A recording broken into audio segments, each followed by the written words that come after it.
Hello everyone, আসসালামু আলাইকুম। সবার কি অবস্থা, কেমন আছেন? আমি আজকে চলে এসেছি একেবারে ঈদের ঘোরাঘুরি নিয়ে। সো আজকে এত হুড়োহুড়ি তাড়াহুড়া লেগে গেছে যে সুহিরা আজকে একদম টাইমলি চলে আসছে, আর এদিকে আমার হাজবেন্ড মাত্র বাইরে থেকে আসছে, গোসল করছে আর এখন সে রেডি হচ্ছে। সো ওরা অলমোস্ট চলে আসার মতো হয়ে গেছে। আমিও তাড়াহুড়া করে একটু ভিডিও করে নিলাম। সো আজকে কোথায় যাব, কি করব, সেটা দেখতে হলে অবশ্যই সাথে থাকতে হবে। ফাইনালি আমরা দুজনেই রেডি, আর আজকে আমরা ম্যাচিং ম্যাচিং ড্রেস পরেছি।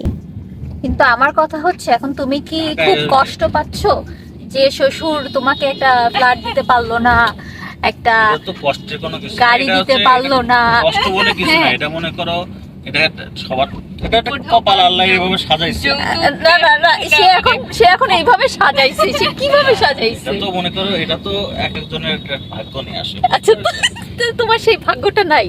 না, ধরো আমি এটা পাইনি, অন্য ভালো কিছু হয়তো পাবো, ওই জন্য এটা পাইনি। তবে একটা জিনিস কি, মানে যদি সবকিছু ছেলেরা পেয়ে যায় তখন ওই ওদের আর ওইটা না পাইতেই যে তোমাদের মনে করো, তেজরামি, সে- আর পেয়ে গেলে সে না মনে জানি করো মাথা যার কথা বললাম, বুঝছো? সো অনেক ধরনের উড়াধুরা কথাবার্তা হচ্ছে আমাদের, যার কোনো মাথা মুন্ডু কিচ্ছু নাই। সো এগুলো করতে করতে আমরা চলে গেলাম বনানী 11-তে। আর আমরা চিন্তা করেছি যে আমরা ওই দিনকে হচ্ছে স্টার কাবাবে খাবো, কারণ শাহরিয়ার ভাইয়া নাকি লাঞ্চ করে নাই। সো বললো যে ওখান থেকে আমরা হেভি কিছু খাবো।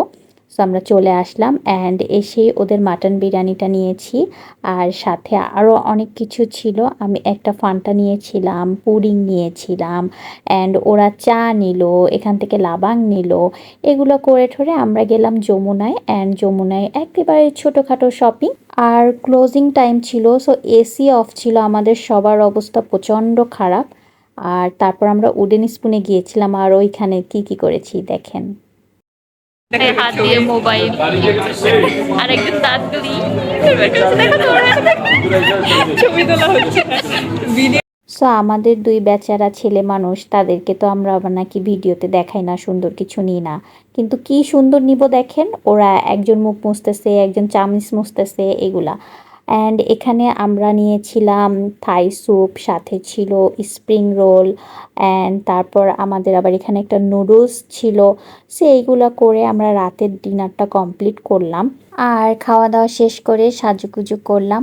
সো এই ছিল আমার ছোট্ট ব্লগ। সবাই সুস্থ থাকবেন, ভালো থাকবেন, আল্লাহ হাফেজ।